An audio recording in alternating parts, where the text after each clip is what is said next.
Hey guys, my name is Brian, and today I'm going to be talking to you about contemporary privacy. This topic is a spin-off of the censorship and control of media module that we went over, and was inspired by the TED Talk in that module where Edward Snowden talks about the NSA's government surveillance program. Alright, so let's get into it. So here I have the definition of privacy, I guess the idea of it evolving over the last few decades, mainly because of the prominence of the internet. And I say here that there's a trade-off of individual security becoming more vulnerable. And what I mean by this is the internet is great because it's vast, has lots of information on it, and you can access it really anywhere that has an internet connection, and it's fast and it's reliable. So that's great, but as we can see here, in 2005, let me scroll down a little bit, guys, I'm sorry. In 2005, roughly 16% of the global population, we're looking at the global population line, used the internet. 13 years later, in 2018, that statistic has tripled to 48%. So going back here, it's great that we have the internet and all the great things it provides, the accessibility of it, but with having all the information and ease to it, it becomes easier for other things like the NSA's government surveillance program to happen, since the information is already there. They just have to sniff for it.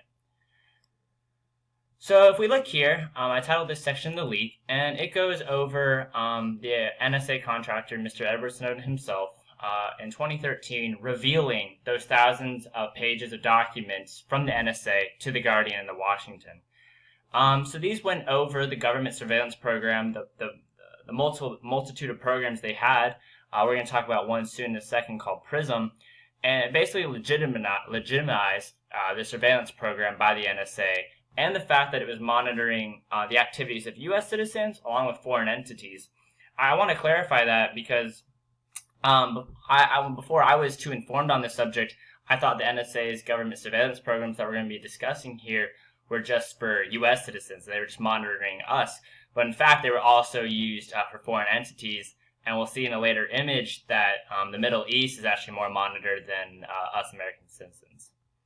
So here we have a tweet, and it's by Edward Snowden, the man himself. And it's a link to an article by The Intercept, but it says, his passport was revoked, his home was raided, he was placed on a top-secret NSA surveillance list. But Tony Fulman had committed no crime.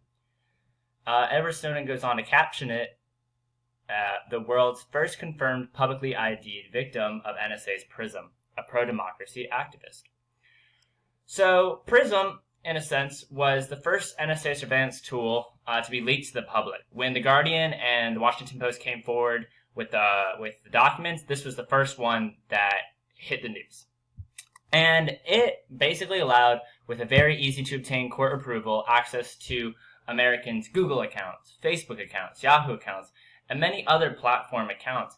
I just listed these three because and I think others are able to, my age, relate to them very well. I think a lot of us have Gmail accounts. I think I saw a statistic earlier that says about 1.5 billion people use Facebook in the world. So that's like a fifth of the population. And I also have a Yahoo Mail account, so I included that there. So obviously having access to these accounts and the data that comes with it is very, very, very powerful program. In this situation, this article that we're about to talk about here, it shows how that can be, I guess, misrepresented or misused sometimes. So in the article, it talks about a New Zealand citizen, he was 47 at the time, named Tony Fulman. And Tony was deemed a terrorist by the PRISM program in this situation after the New Zealand government requested the help of the NSA to thwart a plot to overthrow the Fiji government. So the New Zealand government, they were like, hey, we found that there's a plot to overthrow the very tyrannical Fiji government. Can you come in, help us identify who the people are, and stop it?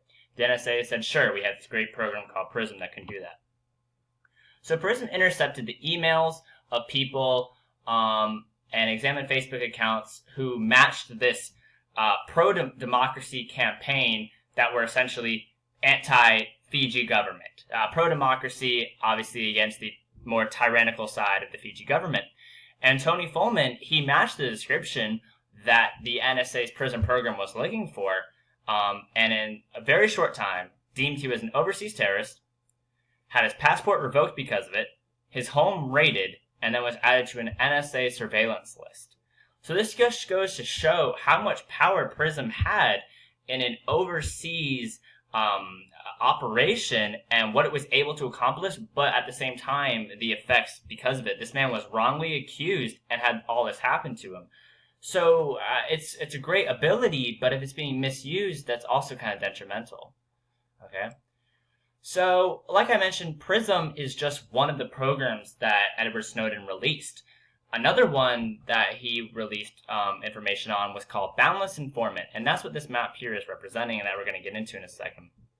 So this is a heat map of Boundless Informant, and green is the lesser surveyed areas, and red being the most. So as we can see here, let's see if Cleaner came up. You have Alaska and the U.S. Being prominent areas where the NSA surveillance is used.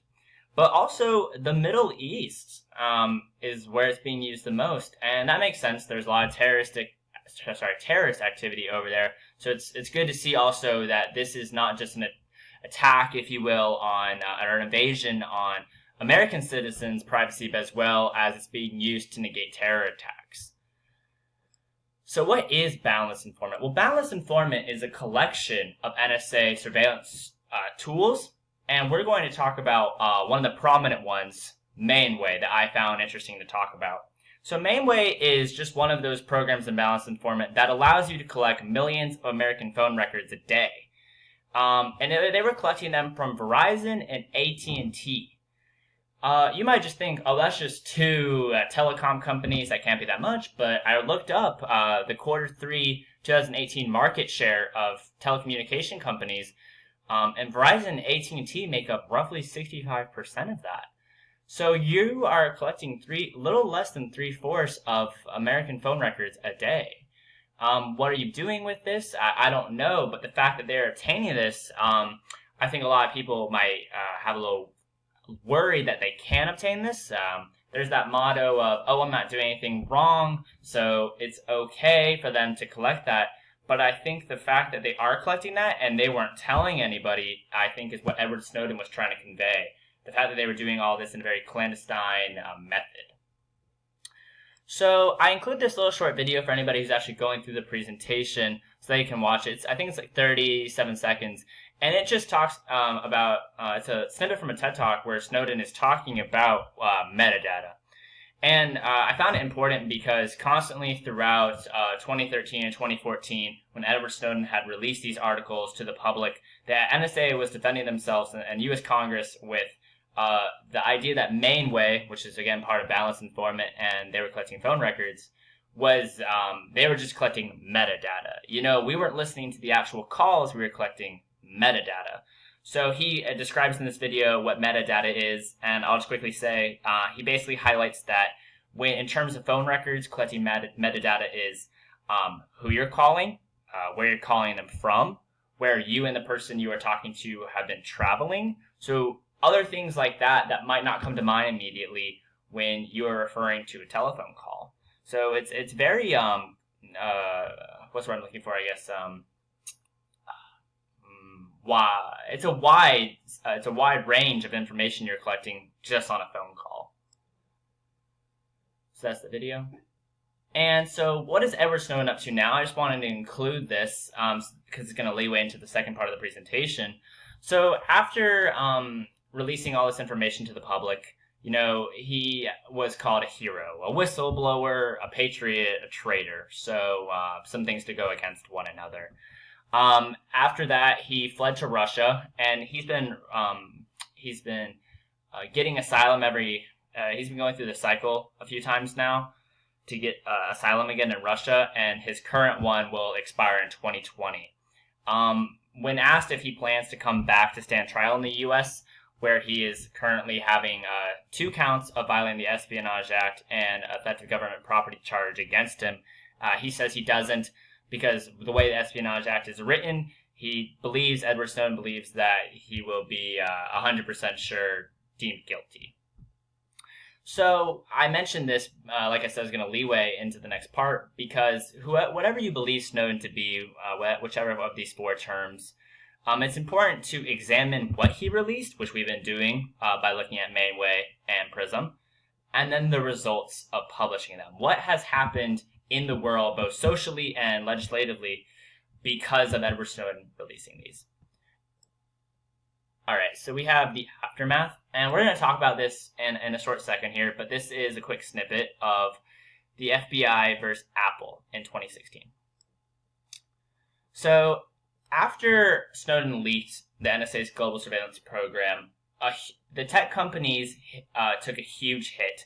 And the New York Times in 2014 released that because the NSA surveillance programs, it had cost the U.S. tech companies over $1 billion. I don't know how they correlated those two events, how they were like, oh, because of the NSA surveillance program, they lost $1 billion, or if they just said, hey, from June 2013, when Edward Snowden released those documents to now, the tech companies have lost over $1 billion. But the fact of the matter is that tech companies were taking a large hit.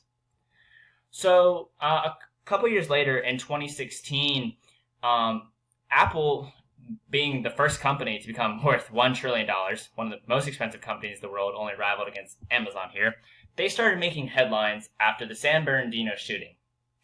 The FBI had recovered the iPhone belonging to Apple. iPhone is proprietary of Apple, of one of the terrorists who had participated in the San Bernardino massacre, and requested that Apple would unlock the phone so that they could obtain the information from that terrorist's phone.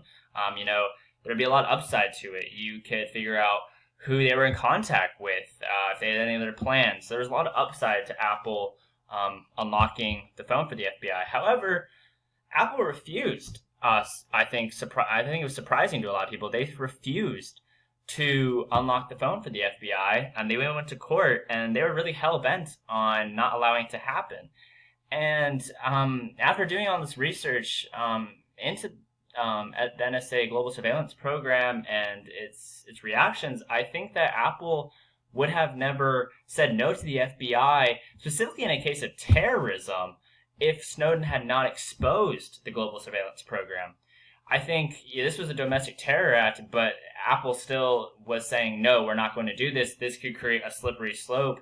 A lot of people are already distrusting, which we're going to see in a second, of the NSA surveillance right now. They're distrusting of maybe technology in general. We've been losing lots of money from it. We're not going to contribute and maybe set a precedent of unlocking iPhones for the sake of quote-unquote national security.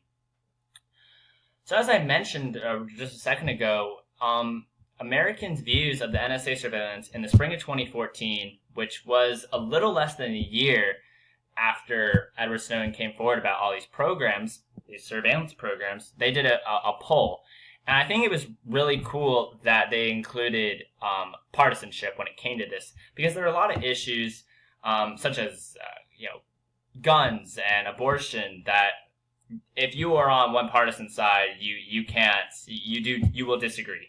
You will disagree about them. However, as you can see in both these situations, Republicans disapproved, Democrats disapproved, independents disapproved. So you can see that this isn't just there is bipartisanship agreement that people are not liking the collection of phone and internet data, that it's invasive.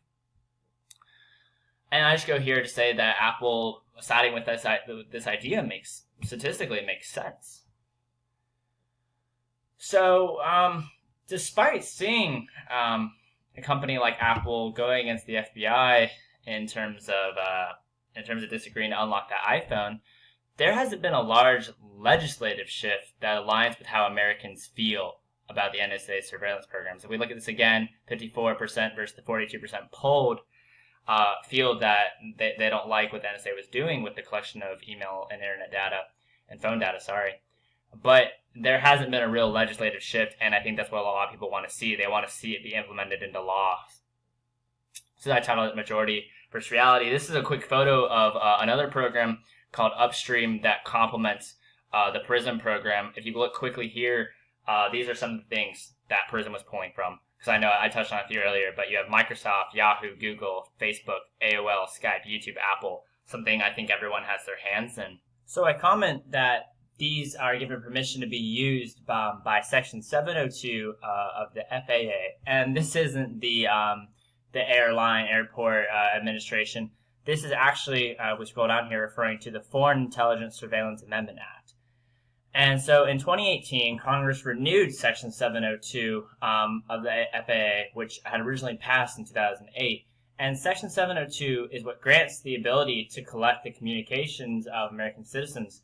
So even though we mentioned earlier in that chart showing that bipartisanship and independents had gathered together to disagree that they don't like what the NSA surveillance program is doing, the legislation going on in America, based off this, was not supporting that feeling.